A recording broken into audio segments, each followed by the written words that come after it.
America ರಾಯಭಾರಿಯ ಜೊತೆಗೆ Netanyahu ಪ್ರತ್ಯಕ್ಷ ಆಗಿರೋದು. ನೆತನ್ಯಾಹು ಇನ್ನಿಲ್ಲ ಅನ್ನುವಂತಹ ಸುದ್ದಿಗಳು ಹರಿದಾಡ್ತಾ ಇರೋ ಬೆನ್ನಲ್ಲೇ ನಾನು ಅಲೈವ್ ಅನ್ನೋದನ್ನ ಮತ್ತೆ ಮತ್ತೆ ಹಲವು ದೃಶ್ಯಗಳ ಮೂಲಕ ಸಾಬೀತುಪಡಿಸೋ ಪ್ರಯತ್ನಕ್ಕೆ ಮುಂದಾಗಿದ್ದಾರೆ. ಯುಎಸ್ ರಾಯಭಾರಿ ಮೈಕ್ ಜೊತೆ ನೆತನ್ಯಾಹು ಮಾತುಕತೆ ನಡೆಸಿರುವಂತದ್ದು. ಟ್ರಂಪ್ ನಿಮ್ಮ ಬಗ್ಗೆ ತಿಳಿದುಕೊಳ್ಳೋಕೆ ಕಳುಹಿಸಿದ್ದಾರೆ, ನೀವು ಚೆನ್ನಾಗಿದ್ದೀರಾ ಅಂತ ಹೇಳಿ ಯುಎಸ್ ರಾಯಭಾರಿ ಕೇಳ್ತಾರೆ. ಹೌದು, ನಾನು ಜೀವಂತವಾಗಿದ್ದೀನಿ ಅಂತ ನೆತನ್ಯಾಹು ಮಾತನಾಡಿರೋದು. ನಾನು ಖಚಿತಪಡಿಸಿಕೊಂಡೆ, ಖುಷಿಯಾಯಿತು ಅಂತ ಮೈಕ್ ಹೇಳ್ತಾರೆ. ಈ ಮೈಕ್ ಮತ್ತು ನೆತನ್ಯಾಹು ನಡುವಿನ ಈ ವಿಡಿಯೋ, ಆ ಮಾತುಕತೆ ಈಗ ವೈರಲ್ ಆಗ್ತಾ ಇದೆ. ಇರಾನ್ ಮೇಲಿನ ಯುದ್ಧಕ್ಕೆ ಅಮೆರಿಕಾದಲ್ಲೇ ವಿರೋಧ ವ್ಯಕ್ತ ಆಗ್ತಾ ಇದೆ. ಟ್ರಂಪ್ ಆಡಳಿತದಿಂದ ಹೊರಬಂದಿದ್ದಾರೆ ಜೋಸೆಫ್ ಕೆಂಟ್. ಎನ್ಸಿಟಿಸಿ ನಿರ್ದೇಶಕ ಸ್ಥಾನಕ್ಕೆ ಜೋಸೆಫ್ ರಾಜೀನಾಮೆ ಕೊಟ್ಟಿದ್ದಾರೆ. ರಾಷ್ಟ್ರೀಯ ಭಯೋತ್ಪಾದನಾ ನಿಗ್ರಹ ಕೇಂದ್ರದ ನಿರ್ದೇಶಕರಿವರು ತಮ್ಮ ಹುದ್ದೆಗೆ ರಾಜೀನಾಮೆಯನ್ನು ನೀಡಿದ್ದಾರೆ. ಕೆಂಟ್ ಇರಾನ್ ವಿರುದ್ಧದ ಯುದ್ಧದ ಹಿನ್ನೆಲೆ ಹುದ್ದೆಗೆ ರಾಜೀನಾಮೆ ಕೊಡ್ತಾ ಇರೋದಾಗಿ ತಿಳಿಸಿದ್ದಾರೆ. ನನ್ನ ಮನಸ್ಸಿನ ಪ್ರಕಾರ ಯುದ್ಧ ಬೆಂಬಲಿಸೋದಕ್ಕಾಗಲ್ಲ. ನಮ್ಮ ದೇಶಕ್ಕೆ ಇರಾನ್ ಯಾವುದೇ ಬೆದರಿಕೆ ಹಾಕಿಲ್ಲ. ಇಸ್ರೇಲ್ನ ಒತ್ತಡಕ್ಕೆ ಮಣಿದು ಯುದ್ಧ ಮಾಡ್ತಿದ್ದೀವಿ ಅಂತ ಟ್ರಂಪ್ಗೆ ಬರೆದಿರುವಂತಹ ಪತ್ರದಲ್ಲಿ ಕೆಂಟ್ ತಿಳಿಸಿದ್ದಾರೆ. ಇನ್ನು ಚೀನಾ ಪ್ರವಾಸ ಕೈಗೊಳ್ಳಬೇಕಾಗಿದ್ದಂತಹ ಟ್ರಂಪ್ ಅದನ್ನು ಮುಂದೂಡಿದ್ದಾರೆ. ಯುದ್ಧದ ಹಿನ್ನೆಲೆಯಲ್ಲಿ ಪ್ರವಾಸ ಮುಂದೂಡಿದ್ದಾರೆ ಡೊನಾಲ್ಡ್ ಟ್ರಂಪ್. ಮಾರ್ಚ್ 31ರಿಂದ ಏಪ್ರಿಲ್ 2ರವರೆಗೆ ನಿಗದಿಯಾಗಿದ್ದಂತಹ ಟೂರ್ ಅದು.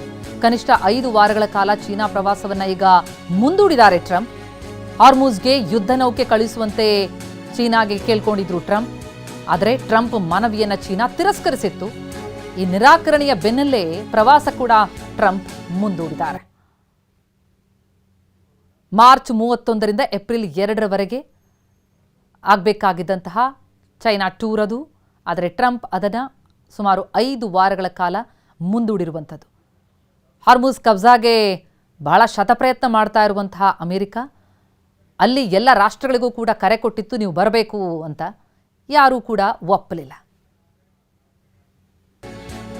ಇನ್ನು ವಿದೇಶಾಂಗ ಸಚಿವರ ಜೊತೆ ಸಭೆ ಕರೆದಿದೆ ಸೌದಿ ಅರಬ್ ಇಸ್ಲಾಮಿಕ್ ರಾಷ್ಟ್ರಗಳ ಸಚಿವರ ಜೊತೆ ಸಭೆ. ರಿಯಾದ್ನಲ್ಲಿ ಇವತ್ತು ಸಂಜೆ ಈ ಸಭೆ ನಡೆಯಲಿದೆ. ರಾಷ್ಟ್ರಗಳ ರಕ್ಷಣೆ, ಭದ್ರತೆ ಇದಕ್ಕೆ ಸಂಬಂಧಪಟ್ಟಂತೆ ಮಾತುಕತೆ ನಡೆಯಲಿದೆ. ಈ ಬಗ್ಗೆ ಡೀಟೇಲ್ಸ್ ನೀಡ್ತಾರೆ ನಮ್ಮ ಪ್ರತಿನಿಧಿ ಪ್ರಮೋದ್. ಈಗ ನೇರ ಸಂಪರ್ಕದಲ್ಲಿದ್ದಾರೆ. ಪ್ರಮೋದ್, ಈಗ ಆಗ್ತಾ ಇರುವ ಬೆಳವಣಿಗೆಯನ್ನು ಗಮನಿಸ್ತಾ ಇದೀವಿ. ಅದರಲ್ಲೂ ಕೂಡ ಇರಾನ್ನ ಮತ್ತೆರಡು ಪ್ರಮುಖ ವ್ಯಕ್ತಿಗಳ ಹತ್ಯೆಯಾದ ಬೆನ್ನಲ್ಲೇ ಕೆರಳು ಬಿಟ್ಟಿದೆ ಇರಾನ್. ಈಗ ಅಮೆರಿಕಾದ ಎಲ್ಲೆಲ್ಲಿ ಸೇನಾ ನೆಲೆಗಳಿವೆಯೋ, ಎಂಬಸಿಗಳಿವೆಯೋ ಅದನ್ನು ಗುರಿಯಾಗಿಸ್ಕೊಂಡು ಈಗ ಟಾರ್ಗೆಟ್ ಮಾಡಿ ಗಲ್ಫ್ ರಾಷ್ಟ್ರಗಳ ಮೇಲೆ ದಾಳಿ ಆಗ್ತಾ ಇರೋದ್ರಿಂದ ಆ ರಾಷ್ಟ್ರಗಳ ರಕ್ಷಣೆ ಈಗ ಬಹಳ ಪ್ರಮುಖವಾದಂತಹ ಸವಾಲಾಗಿದೆ. ಇವತ್ತು ನಡೆಯಲಿರುವಂತಹ ಈ ಸಭೆ ಎಷ್ಟು ಪ್ರಮುಖ ಆಗತ್ತೆ, ಏನೇನು ಬೆಳವಣಿಗೆಗಳಾಗ್ತಾ ಇದೆ?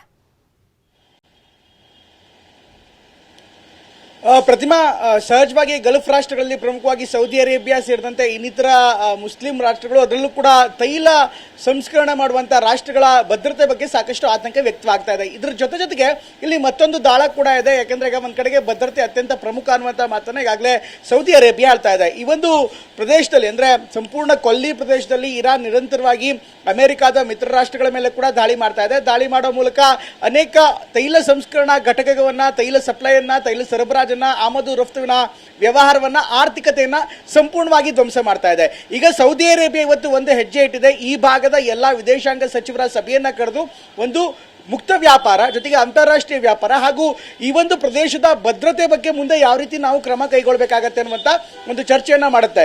ಯಾಕೆ ಈ ಒಂದು ಚರ್ಚೆ ಅಂದ್ರೆ, ಇಂತಹ ಒಂದು ಯುದ್ಧವನ್ನ ಬೇರೆ ಬೇರೆ ಸಂದರ್ಭದಲ್ಲಿ ನೋಡಿತ್ತು.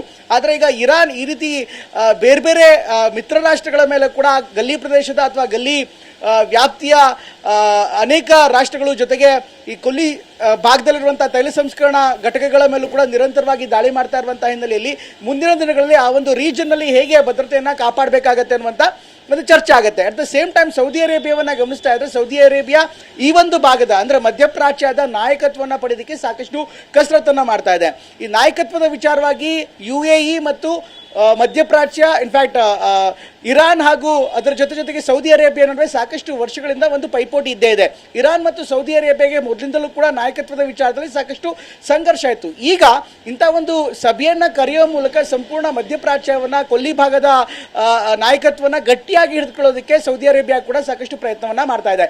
ಈ ನಿಟ್ಟಿನಲ್ಲಿ ಈಗಾಗಲೇ ಸಾಕಷ್ಟು ಚರ್ಚೆಗಳಾಗ್ತಾ ಇದೆ. ಇದರ ಸಂಪೂರ್ಣ ಉದ್ದೇಶವನ್ನು ಗಮನಿಸ್ತಾ ಇದ್ರೆ ಒಂದು ರಕ್ಷಣೆ ಜೊತೆಗೆ ಮಧ್ಯಪ್ರಾಚ್ಯದ ನಾಯಕತ್ವದ ಹಿಡಿತ ಬಗ್ಗೆ ಕೂಡ ಪರೋಕ್ಷವಾಗಿ ಇನ್ನಷ್ಟು ಗಟ್ಟಿಗೊಳಿಸಿಕೊಳ್ಳೋ ನಿಟ್ಟಿನಲ್ಲಿ ಸೌದಿ ಅರೇಬಿಯಾ ಸಾಕಷ್ಟು ಪ್ರಯತ್ನವನ್ನ ಮಾಡ್ತಾ ಇದೆ. ಪ್ರತಿಮಾ, ಥ್ಯಾಂಕ್ಸ್ ಪ್ರಮೋದ್.